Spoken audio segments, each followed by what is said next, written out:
नमस्कार CSK news में आप सभी दोस्तों का एक बार फिर से बहुत बहुत स्वागत है। दोस्तों आज हो गया 31 मई, जो फटाफट बड़ी खबर निकल के आ रही है, एक करके जानेंगे दोस्तों देश भर में संक्रमितों के आंकड़े के लाइव स्टेटस के बारे में आपको बताएंगे। इस बीच बिग ब्रेकिंग, यूएनएससी के 5 सीटों के लिए मतदान अगले महीने भारत को मिलेगा बीटो पावर। यहाँ एक सीट मिलना तय माना जा रहा है, इसके बारे में हम आपको विस्तृत जानकारी बताएंगे। इसके साथ ही अगली बड़ी खबर आपको बता दें कि अमेरिकी सांसद बोले संपन्न ताकतवर लोकतांत्रिक भारत ही चीन के गलत मंसूबों को नाकाम करेगा। जी हाँ, भारत को बताया दुनिया का ताकतवर देश का चीन के मुकाबले भारत ही है। हम इसके बारे में भी आपको बताएंगे। इस बीच 30 जून तक बढ़ गया है लॉकडाउन। जी हाँ, गृह मंत्रालय ने आदेश जारी कर दिया, इसके बारे में भी आपको बताएंगे। 8 जून से क्या कुछ खुलने वाले हैं तो इसके साथ ही जानेंगे। लेकिन इस बीच गृह मंत्री अमित शाह का देशवासियों से बड़ा ऐलान, कहा आत्मनिर्भर भारत की तरफ प्रधानमंत्री मोदी की इस मुहिम का समर्थन करें ताकि चीन से सारे के सारे प्रोडक्ट को बायकॉट करें। भविष्य में हमें विश्व गुरु बनना है। जी हाँ, हम आपको बताएंगे कि गृह मंत्री अमित शाह ने आखिर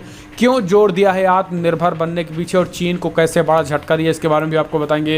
एक एक करके विस्तार जानेंगे। जहाँ पर WHO से डोनाल्ड ट्रंप ने तोड़ा सारा हर रिश्ता। जी हाँ, अमेरिका ने पूरी तरीके से WHO से रिश्ता तोड़ दिया है और चीन का कठपुतली करार दिया है, तो इसके बारे में भी आपको बताएंगे। अम्फन तूफान के बाद बेहद ही आंधी पानी के बेहद मौसम। इस बीच असद ओवैसी ने पीएम मोदी के 1 साल पर क्या कुछ बातें कही हैं गृह मंत्री अमित शाह को लेकर, उसके बारे में भी आपको बताएंगे। सब कुछ खबरें एक एक करके, लेकिन उससे पहले एक छोटा सा निवेदन, अगर आपने चैनल को सब्सक्राइब नहीं किया तो प्लीज सब्सक्राइब के लाल बटन दबाकर चैनल को सब्सक्राइब करें। और अगर आप भी मानते हैं कि प्रधानमंत्री मोदी के नेतृत्व में देश कोरोना को हराएगा और दुश्मनों से भी लड़ेगा तो इस वीडियो को दिल से लाइक करके अपना समर्थन दर्ज करें। दरअसल पहली बड़ी खबर आपको बता दें, देश भर में संक्रमितों का आंकड़ा हुआ 1,81,000 को पार। जी हाँ, 1,81,792 मामले अब तक सामने आ चुके हैं। मृतकों की संख्या 5185 हो गई है। महाराष्ट्र की बात करें तो 2940 टोटल हो गए हैं, जबकि 2940 कल मामले सामने तो टोटल 65,168 हो गए हैं। तमिलनाडु में कल 938 मामले सामने तो टोटल 21,184 हो गए, जबकि दिल्ली में 1163 मामले कल सामने तो टोटल 18,549 हो गए हैं। गुजरात में 412 मामले सामने तो टोटल 16,356 हो गए हैं। राजस्थान 252 मामले सामने आए हैं कल तो टोटल 8617 हो गए। मध्य प्रदेश में 246 मामले सामने तो टोटल 7891 हो गए हैं। यूपी में 256 मामले सामने कल आए तो टोटल 7700 हो गए हैं। पश्चिम बंगाल में 317 मामले सामने तो टोटल 5130 हो गए हैं। बिहार में 206 मामले कल सामने आए तो टोटल 3556 हो गए हैं। आंध्र प्रदेश में 131 मामले सामने तो टोटल 3461, जबकि कर्नाटका में भी 141 मामले सामने तो टोटल 2922 हो गए हैं।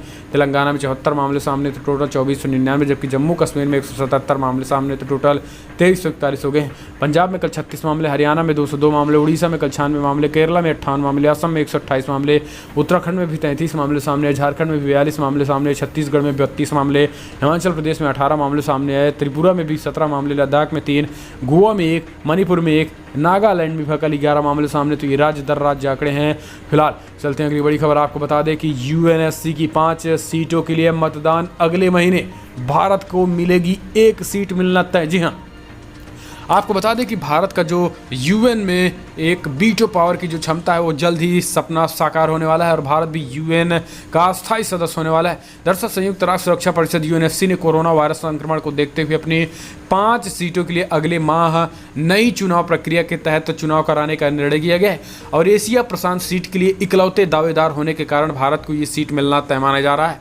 महासभा ने शुक्रवार को कोरोना वायरस महामारी के दौरान पूर्ण बैठक के बिना गुप्त मतदान द्वारा चुनाव कराने की प्रक्रिया संबंधी एक निर्णय अंगीकार किया है। इस फैसले के अनुसार सुरक्षा परिषद के अस्थायी सदस्यों का चुनाव तथा आर्थिक और सामाजिक परिषद के सदस्यों का चुनाव पूर्ण सत्र के बगैर जून 2020 में कराया जाएगा।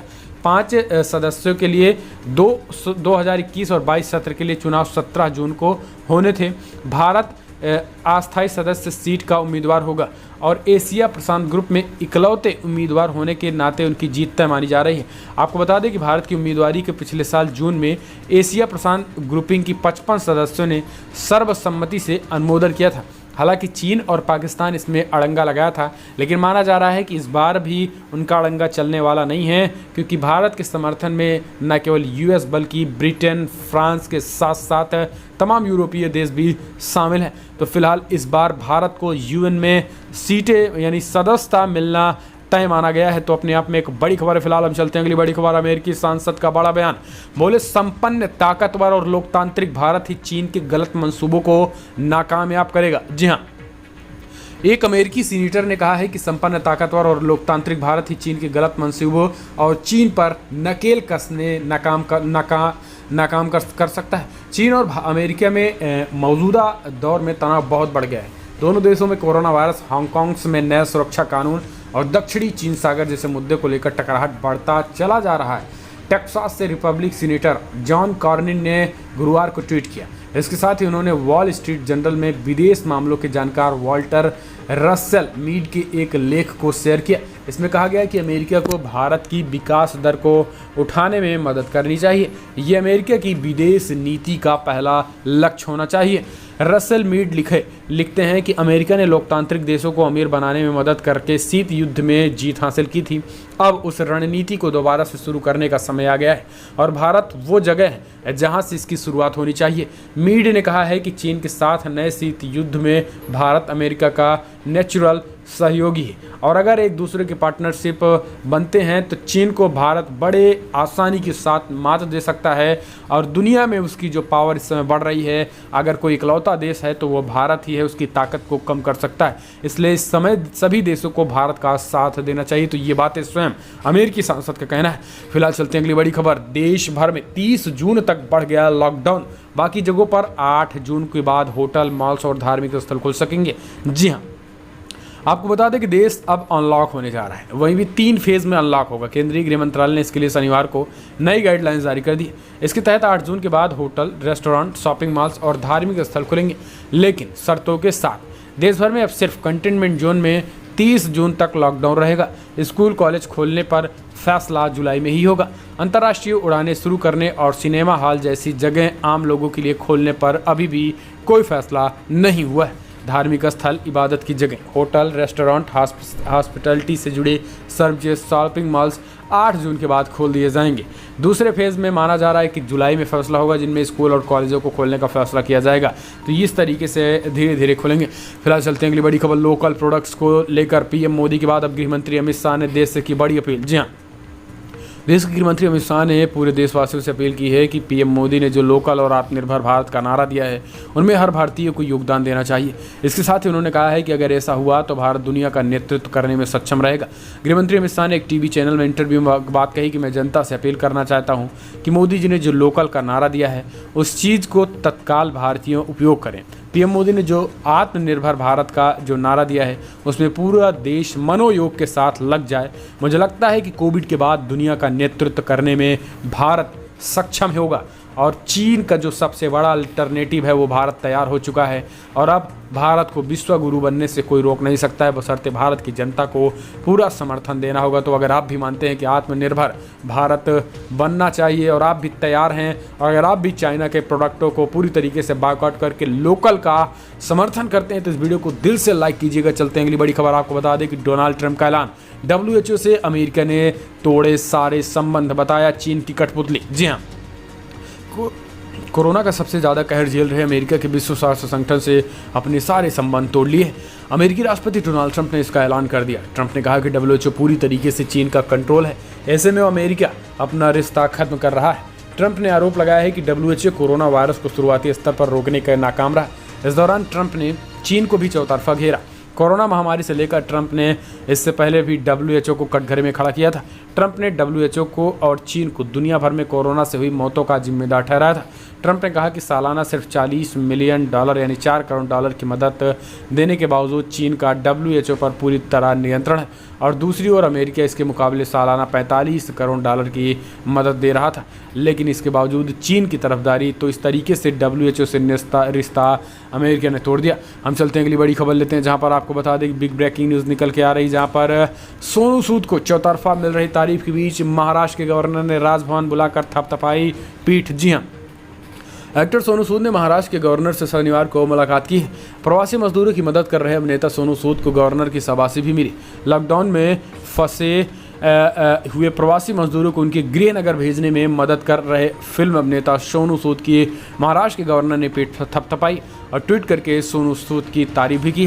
राजभवन ने ट्वीट करके लिखा था कि महाराष्ट्र के राज्यपाल भगत सिंह कोश्यारी ने अभिनेता फिल्म स्टार सोनू सूद को फ़ोन किया और उन्हें विभिन्न राज्यों से अपने गृह राज्यों में प्रवासी लोगों को सुरक्षित परिवहन की सुविधा के लिए उन्हें समर्पित कार्य के लिए बधाई भी दी है। तो ये अपने आप में सोनू सूद के लिए एक अच्छा पर्व है। लेकिन अगर आप भी मानते हैं कि सोनू सूद को एक अच्छा सा अवार्ड भी मिलना चाहिए सामाजिक कार्य करने के लिए, तो कमेंट के माध्यम से अपनी राय देना ना भूलें। हम चलते हैं अगली बड़ी खबर लेते हैं, जहाँ पर आपको बता दें कि आखिरकार मिल गया टिड्डियों को आगे बढ़ने से रोकने का तरीका, होगा पूरी तरीके खात्मा। जी हाँ, आपको बता दें कि जिस तरीके से कोरोना वायरस पूरे देश नहीं प्रदेश भर में पसार रहा है, उसी प्रकार टिड्डी दल भी प्रदेश के हर जिलों में अपनी दस्तक दे रहा है। टिड्डी दल ने अब राजस्थान के कई जिलों में अपनी चपेट में ले रखा है और उसका प्रकोप भी बरपा रहा है। अब टिड्डी दल का प्रकोप कोटा में भी देखने को मिल रहा है। लेकिन अब आपको बता दें इसी के साथ ही टिड्डियों का प्रकोप दिल्ली के अलग अलग हिस्सों में भी असर दिखा चुका है। राजस्थान के 22 से ज़्यादा जिलों में ये दल तकरीबन 95,000 हेक्टेयर से ज़्यादा फसलों को चट कर चुका है। लेकिन अब पाकिस्तान से आ रही इस टिड्डियों को कृषि विभाग के अनुसार जैसे जैसे जिलों में टिड्डी प्रकोप बढ़ता जा रहा है, वैसे ही संसाधनों में बढ़ोतरी भी की जा रही है। लेकिन अब इसको ख़त्म करने के लिए एक बड़ा ऐलान कर दिया गया है।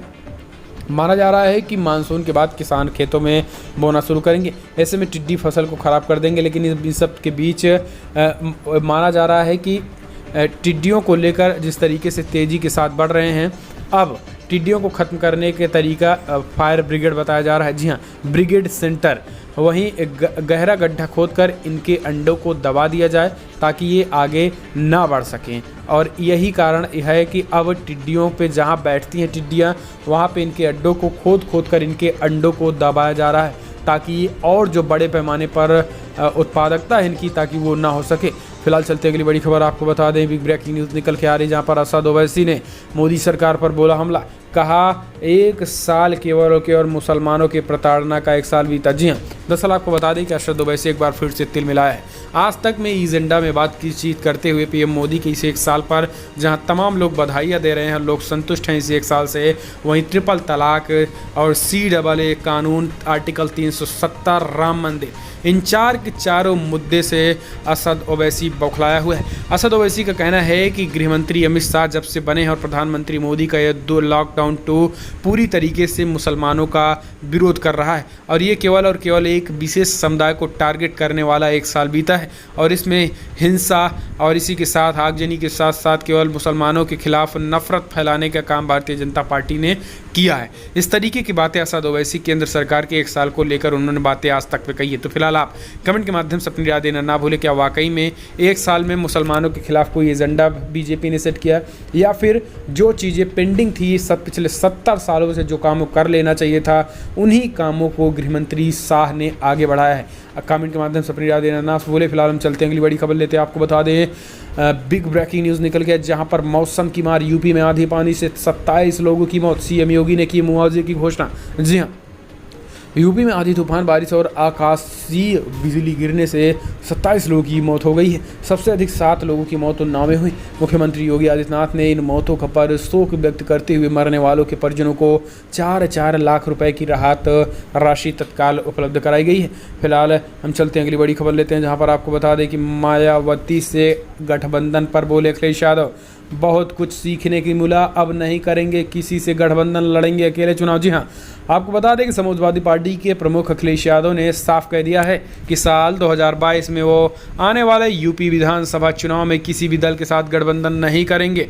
आज तक के एजेंडा कार्यक्रम में पहुंचे अखिलेश यादव ने लोकसभा चुनाव में बसपा प्रमुख मायावती के साथ किए गए गठबंधन पर बोलते हुए कहा कि गठबंधन से बहुत कुछ सीखने को मिला, लेकिन अब तो न कांग्रेस पार्टी से करेंगे ना ही बसपा से, क्योंकि दोनों पार्टियों से गठबंधन कर चुके हैं और क्या नतीजा मिला, वोट में तब्दील नहीं हुआ है। तो ये अपने आप में बड़ी खबर। फिलहाल हम चलते हैं अगली बड़ी खबर लेते हैं। दुनिया भर में जो आंकड़े निकल के आ रहे हैं, एक नज़र उस पर भी डाल लेते हैं। दरअसल दुनिया भर में अब तक का आंकड़ा 59,52,000 को हुआ पार। जी हाँ, 59,52,145 मामले सामने आ चुके, जबकि मृतकों की संख्या 3,65,000 को पार कर गई है। यूनाइटेड स्टेट में 17,83,000 कन्फर्म केसेस हो चुके हैं। 1,04,000 लोगों की मौत हो गई है, जबकि 4,68,000 लोगों की संक्रमित ब्राज़ील में पाए गए हैं और 27,000 लोगों की मौत हो गई है। रसिया में 3,96,000 कन्फर्म केसेस आ चुके, जबकि 45 लोगों की मौत हो गई है। तो इस तरीके से दुनिया भर का आंकड़ा है। हालांकि आपको बता दें ब्रिटेन, स्पेन, इटली, जर्मनी में तेज़ी के साथ आंकड़े घट रहे हैं, जबकि इंडिया की बात करें, ब्राज़ील की बात करें, इसी के साथ Peru, Chile, Canada, Mexico, Saudi Arabia, Pakistan, Afghanistan, Bangladesh में तेज़ी के साथ आंकड़े बढ़ रहे हैं। कोलंबिया समेत तमाम अफ्रीकी देशों में भी तेज़ी के साथ आंकड़े बढ़ रहे हैं। तो फिलहाल बड़ी खबर में इतना ही, लेकिन अगर आपको वीडियो पसंद आया तो लाइक करें, शेयर करें, कमेंट के माध्यम से अपनी राय देना ना भूलें। इस वीडियो में इतना ही। जय हिंद, वंदे मातरम।